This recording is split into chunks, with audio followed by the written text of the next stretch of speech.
El propósito de este video es mostrar cómo son las listas de encabezamientos de materia y cómo se usan.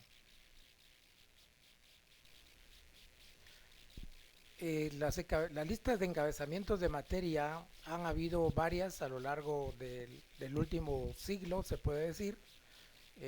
La primera fue la de la Unión Panamericana, la más conocida, que luego se transformó en la lista de Rovira y Aguayo, quienes la actualizaron, y que después se transformó en la lista que se le llamó de Rojas Everhart, que es la de la edición verde que vamos a ver aquí.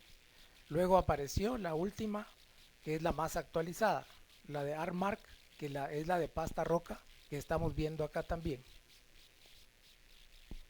En cada lista de encabezamientos de materia, cada materia o cada entrada tiene una estructura bastante similar.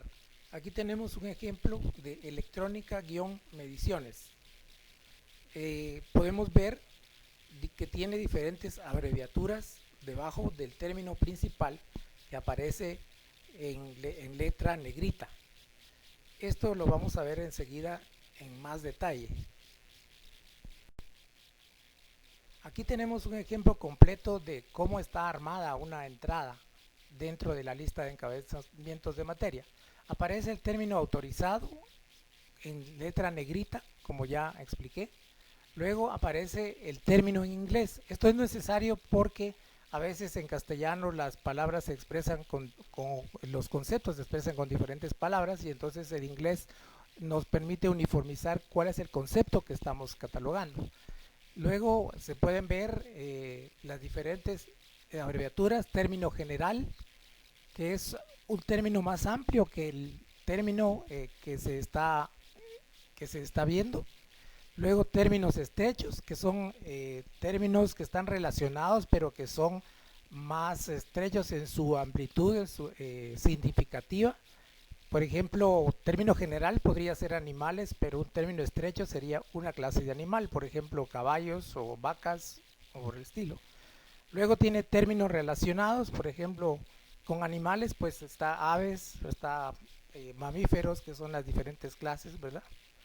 Y también a veces tiene notas donde dice véase además o use por.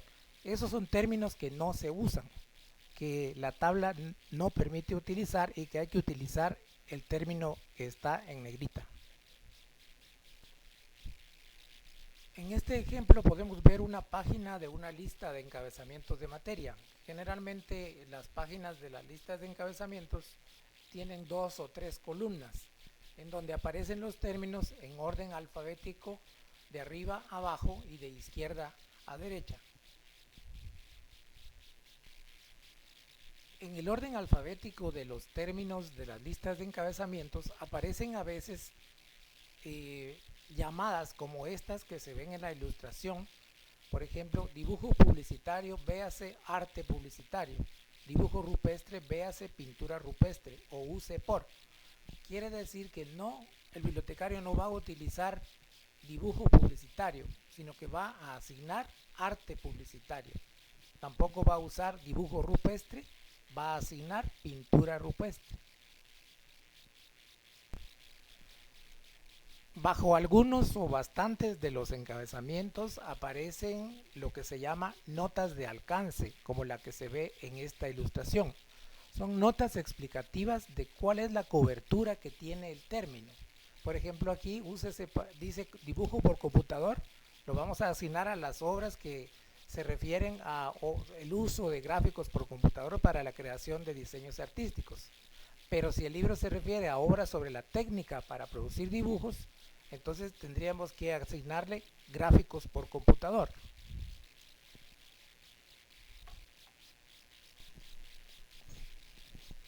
Todas las listas de encabezamientos de materia tienen al final un índice de los mismos términos en inglés, con sus traducciones al español.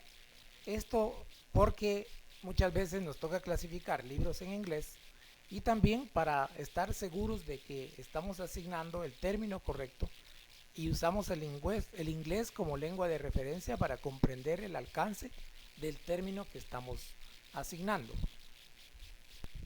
También al final de las listas de encabezamiento o a veces al principio se encuentran tablas de subdivisiones. Los encabezamientos de materia se distinguen porque son varios términos enlazados por guiones. Entonces es necesario tener estas tablas que nos muestran qué subdivisiones se pueden agregar a cada encabezamiento y cómo van enlazadas.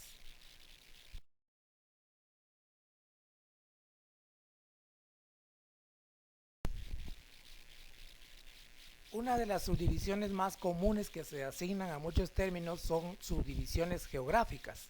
Es decir, se asigna un término, por ejemplo, abastecimiento de agua, ¿verdad? Y se puede agregar, como dice la nota, bajo nombres geográficos. Por ejemplo, América, abastecimiento de agua. O Guatemala, por ejemplo, abastecimiento de agua. También otro tipo de subdivisiones se hacen especialmente bajo los nombres de idiomas. Estos se usan para cualquier idioma, los que están en la lista, pero algunas subdivisiones no se aplican al idioma español. En dado caso hay una nota que así lo indica. Por ejemplo, en el ejemplo podemos poner, por ejemplo, español-acentuación, español-gramática, español-sintaxis, etcétera.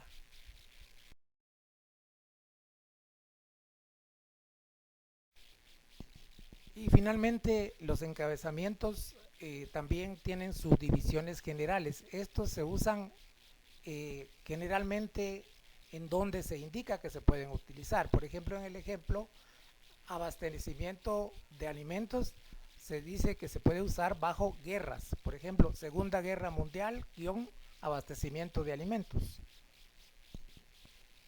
El problema más grande para el catalogador es en qué orden van los encabezamientos cuando tienen varias subdivisiones. Entonces aquí se indica el orden que deben guardar esas subdivisiones. Encabezamiento principal, luego subdivisión general, geográfica, cronológica y de forma. Ese es el orden en que deben llevar.